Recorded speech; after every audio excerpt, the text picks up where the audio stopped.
Welcome to the EPG Pathshala. The course is American Literature, and the module that I shall be discussing right now is Moby Dick by Herman Melville. This is a novel which is perhaps the best known or one of the best known novels of American literature, written in the 19th century, and in many ways what we find in Moby Dick has continued to exert great influence on the literature that has followed since then. But before we discuss the novel, we would talk a little bit about the man Herman Melville. Now, let us talk about Melville, the man. Herman Melville was born on 1st August 1819 to Alan Melville and Maria Gansford Melville. He then wrote several novels, but when he came to write Moby Dick, we must understand that there were already novels, or at least popular fiction, on whaling that were available. So, for example, you had Mocha Dick, or The White Whale of the Pacific, by Jane Reynolds. You had 2 Years Before the Mast, by R.H. Dana Jr., and Miriam Coffin, or The Whale Fisherman. So there were several narratives that were already available. I am going to very quickly summarize the plot for you. It concerns Ishmael, and I think the novel begins with a sentence that has now become iconic, "Call me Ishmael," and it is almost as well known as the opening line of War and Peace or the opening line of Pride and Prejudice. So we are looking at an iconic line that then leads on to a novel which in very many ways is actually genre busting. Now, the reason why I say that it is genre busting is, as we shall see later on, this is not a book that can be purely classified as a novel, because when we think about a novel, we think about a work of fiction. But what one has to understand is that Moby Dick is a novel in which there are large chunks that have been lifted from existing non-fictional published works. So therefore that automatically gives the lie to the classification of Moby Dick as a novel. Not only that, there are certain chapters that actually look like it is a part of a play. So you have got dramatis personae, you've got the way in which the page is set, it looks like it is actually you're reading from a play. So several genres, several kinds of literature, several styles have been used to create this extraordinary book. And the plot is rather simple. It's about Ishmael who arrives at Nantucket. He spends a night in the company of Queequeg. He boards the whaler Pequod. Captain Ahab appears to the crew members. And then we have the cetology, this particular chapter, which initiates the series of reflective chapters in which we talk about whaling. Now, cetology is basically about whaling. Ahab gives a rousing speech on hunting Moby Dick. First hunting attempt takes place, which turns out to be futile. The first whale is killed by Stubb. Following the sighting of a squid, a right whale is hunted down. Pip, one of the characters, falls overboard and is rescued. We move on to the character of Samuel Enderby, who reports an encounter with Moby Dick. Queequeg foresees his own death. He comes down with fever, and once he has fever, he decides that he's going to die, and then he commissions his coffin to be made. Now, I think this is where we need to stop a little bit, because something rather interesting happens over here. Queequeg's coffin plays a very important role in the ending of the story. Queequeg, you must understand, is somebody who has tattoos all over his body. And the fact that he has tattoos all over his body is rather important, because when he orders this coffin to be made, on that coffin, he also orders for a replication of those tattoos. So please try and understand that the coffin sort of becomes an extension, or rather a surrogate for Queequeg's own body. And I think I would want you to remember this because this plays a very important role at the end of the novel. The ship reaches the Pacific, the ship gets struck by a storm. We also have another whaler, the Rachel, that meets the Pequod, and then we also have the first day of the encounter with Moby Dick, in which Ahab nearly drowns. The thing that you have to understand about Ahab is that he is actually driven on this particular expedition, this whaling expedition, purely out of a sense of exacting vengeance. He wants to take revenge for the fact that he had lost a leg once. Ahab has got a wooden leg. He's got a prosthetic leg. And that was because it had been bitten off by a whale, so therefore he wants to... So this particular expedition that he's on, it's very much a personal expedition. But look at the way in which he is trying to conduct this personal expedition by involving a lot of men who certainly do not share his thirst for vengeance. But he manages to inspire them with a kind of rhetoric and through his sheer charisma that everybody seems to get sucked into his ambition, his sort of mad ambition. And this is something that I think I would want you to remember, because there have been several ways in which Ahab has been talked about as a tragic figure. He has been talked about as a tragic figure because, according to the Aristotelian definition of what a tragic figure should be, he is somebody of some eminence. Remember, he's the captain, so therefore that gives him a certain kind of eminence.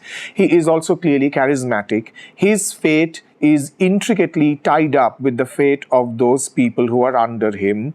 So that also gives him a kind of a tragic stature, a stature of eminence. But of course, he is also seen sort of like a tragic hero because, of course, he's got that tragic flaw. And that tragic flaw, of course, is his thirst for vengeance. He has to take revenge for the way in which he was once attacked by a whale. So, on the second day, Moby Dick drowns Fedella and breaks Ahab's prosthetic leg. On the third day, Moby Dick crushes Pequod, drowning all, and drags Ahab to the depths. Ishmael shows himself as the only survivor.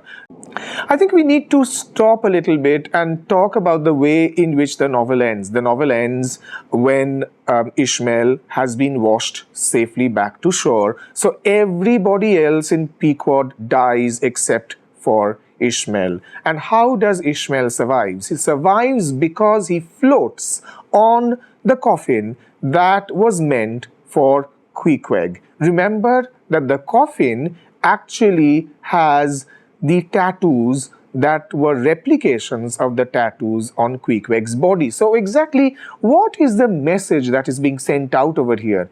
One way of clearly looking at it would be to see that ultimately, does Moby Dick become a novel about friendship? Does the novel become a story about one man's love for another man? Does Moby Dick therefore include a clear subtext of the homoerotic, which is something which we will find by the time we come to Walt Whitman's poetry? Because in the Calamus section, for example, there is a lot of homoeroticism that one can find. So this, I think, is rather important for us to understand, because when we normally discuss Moby Dick, we usually talk about Moby Dick as a novel about America, we talk about it as a novel of democracy, we talk about the Pequod as a kind of a microcosm of America. There are several ways in which Moby Dick is discussed. We also talk about Moby Dick as a spiritual novel, but what we somehow tend to ignore very often is that there is perhaps an emotional focus, and the emotional focus is between two men. And I think that is something which perhaps needs to be kept in mind.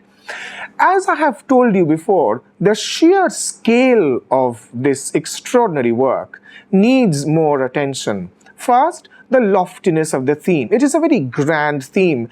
Some can see it as a classic case of man against nature. And when I say man against nature, I don't mean man as all human beings. I mean man as man. as a patriarchal man who believes that he can actually subdue nature, he can conquer nature. And what the novel actually says is that you cannot conquer nature, because the moment you try to conquer nature, nature will conquer you. So therefore, what happens to Ahab? Ahab drowns, remember? Ahab dies. This is something that we have to keep in mind. Ishmael, on the other hand, is very respectful towards nature. He loves nature. He regards himself as being subservient to nature. What happens to Ishmael? He survives. So therefore, there's a very interesting, almost eco-critical message that is sent through the novel, which seems to say that if you're going to attack nature, then nature will destroy you. If you accept nature, then you will certainly survive. We were talking about the loftiness of the theme. There are several other characteristics about the novel that I think we should concentrate on. Warlike atmosphere. There almost seems to be this notion that, as I said before, that it is about man against nature. And as I said before, man as man not as human. And we also have some kind of an opposition, again, the man versus nature opposition between Ahab on the one side and Moby Dick on the other. And I would also want to point out over here that there is a very strong spiritual angle to it. And I think the spiritual aspect of the novel is best exemplified and best reflected in the way in which Ishmael is presented. So if you are looking for the spiritual center of the novel, look at Ishmael. He is the one in whom you will find the spiritual center. And to a very important extent, I think worldly motives, such as the motive for revenge, the motive for vengeance, is something that you are certainly going to find in Ahab. What is Ahab about? Why do we concentrate so much on him? Well, there is, of course, a sense of a physical conflict. You must understand that Ahab is disabled. And Ahab is disabled because he feels that nature has sort of disabled him, and he wants to take revenge on nature for that. And I think what one also has to understand is that unlike in several other epics where there are conflicts that are both internal as well as external, in this case the conflict seems to be more external. That is something that we should keep in mind. And if there is a conflict, then there has to be competition, there has to be victory. And as we have seen as well, ultimately it is the nature that is victorious. And the human being who dares to challenge nature is ultimately defeated. It is about a spiritual quest as well. And we are also going to find that there are certain aspects of the novel that will remind you of Divine Comedy. For example, it may remind you of Milton's Paradise Lost.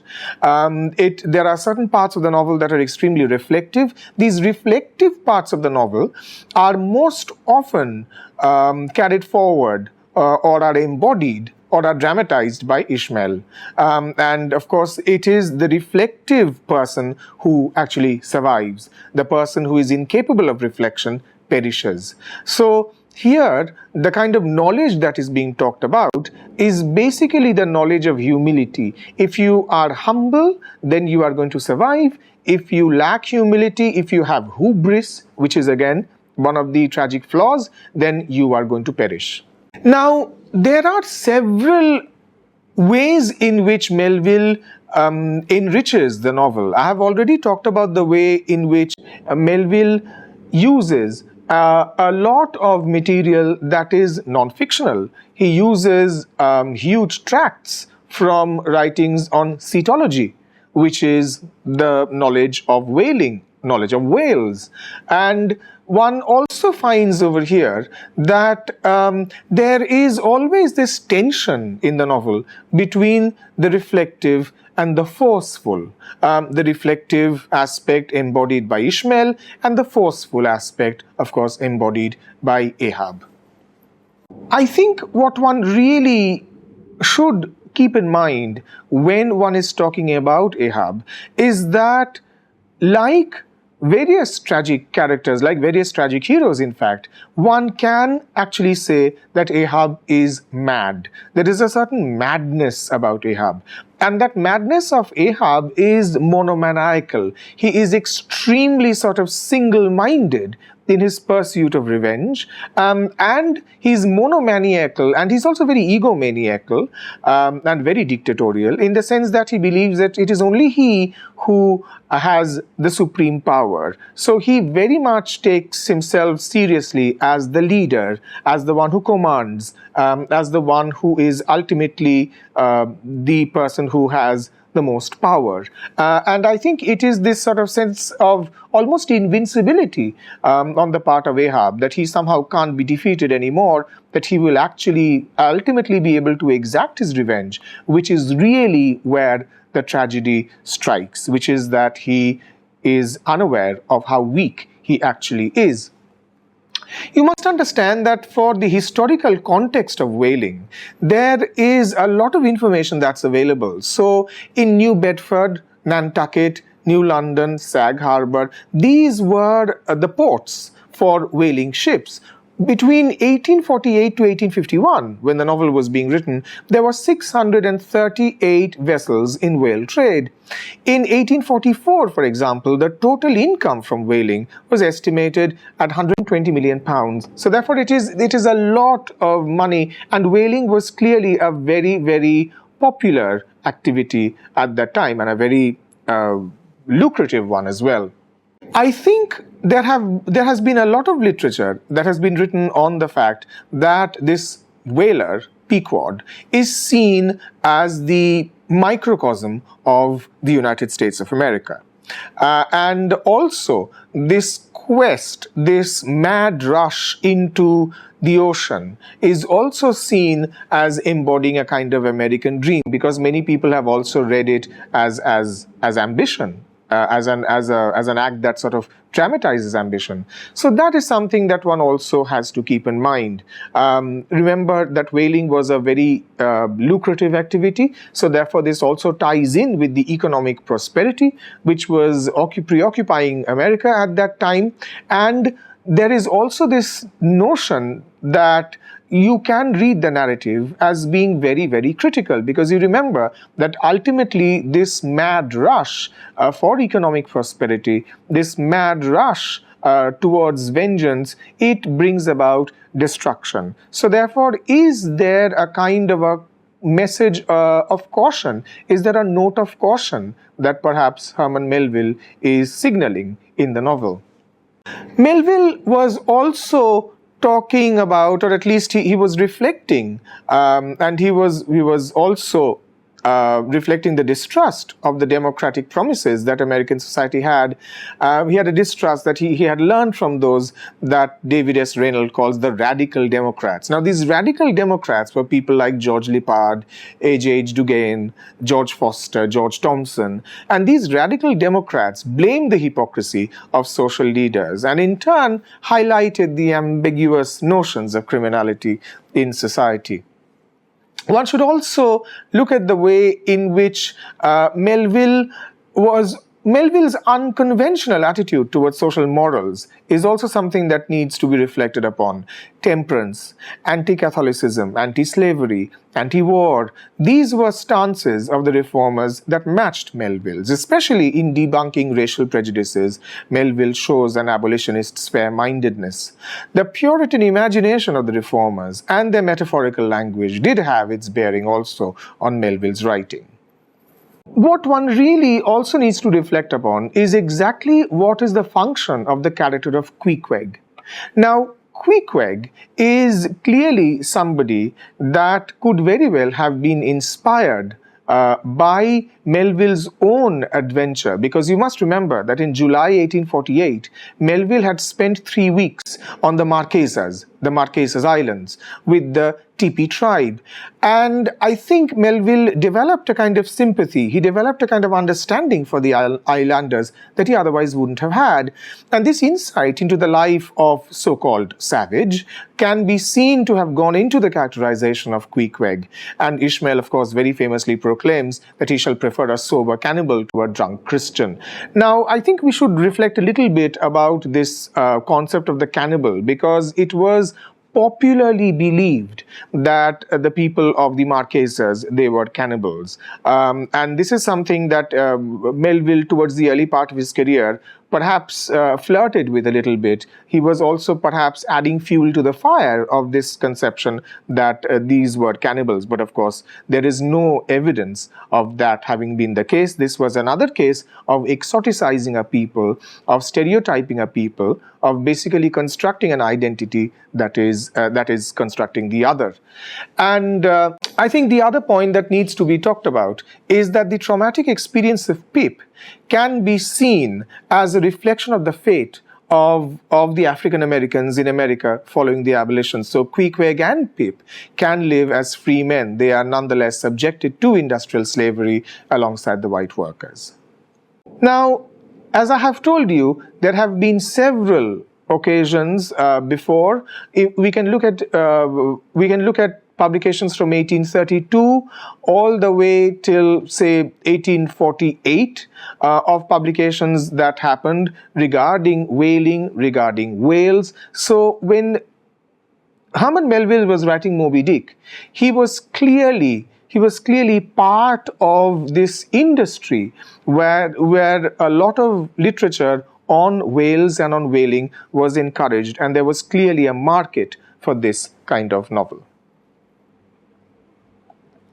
And I think what one really has to be very careful about is that he differs majorly from the previous accounts of whaling, because Melville manages to give the novel dimensions that perhaps other accounts of whaling would not have had. In fact, certainly they did not have.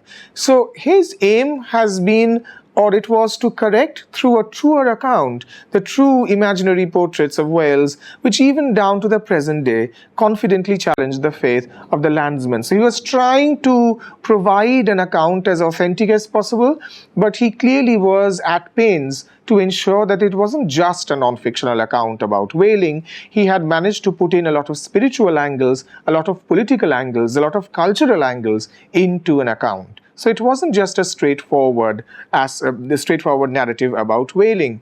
I can't possibly discuss Moby Dick without also referring to the way in which Moby Dick, the novel, and indeed Herman Melville himself, was tremendously influenced by Hawthorne, and he was also hugely influenced by Shakespeare. So if there are people who today think that there are certain Shakespearean aspects to Moby Dick, they would be absolutely correct, because what Melville manages to do is that he creates a kind of literature which I think is peculiarly similar to the kind of literature, well, Shakespeare was writing predominantly plays, but now we read them as literature, the kind of literature that Shakespeare produced. Just to give you a very quick example, in Shakespeare's tragedies, there is of course a lot of suffering, there is a lot of pain, there is a lot of anguish, but even amidst all the pain, the suffering and the anguish, there are going to be moments of comedy.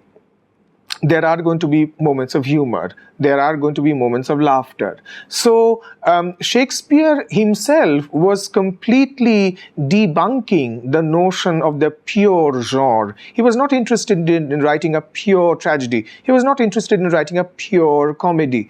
And this notion of purity, which is a myth anyway, this is something which Melville clearly seems to be influenced by, because I think I would definitely say that Moby Dick is an impure novel. And you must understand that when I use the word impure, I mean it in the best possible sense, in the sense that it is actually influenced and it draws from genres other than the only genre of fiction. So he creates a work of art in which he draws from various other genres, and he manages to make something which I still believe we can still call a novel, but is ultimately unclassifiable.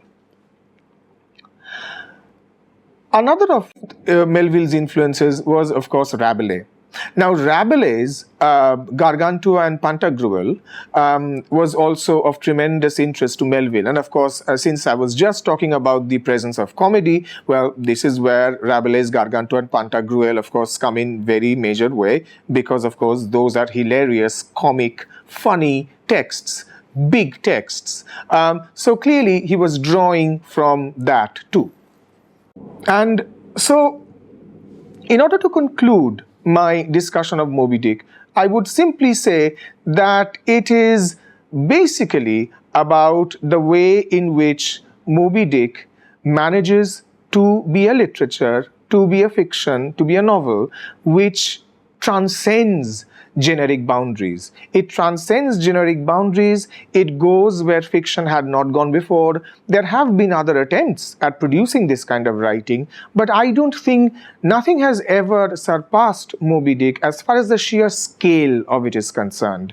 So when we read Moby Dick, we should be aware of the fact that this was a work that was at one and the same time addressing various issues. It was addressing the issue of nationality, it was addressing the issue of community, it was addressing the issue of friendship, it was addressing the issue of spirituality, it was addressing the issue of the worldliness, it was addressing the issue of revenge, of vengeance, and most importantly, it was addressing the issue of exactly how human beings can live in the midst of nature, not by trying to subdue nature, but by trying to accept nature with respect. And that, I think, is what we take away from the novel.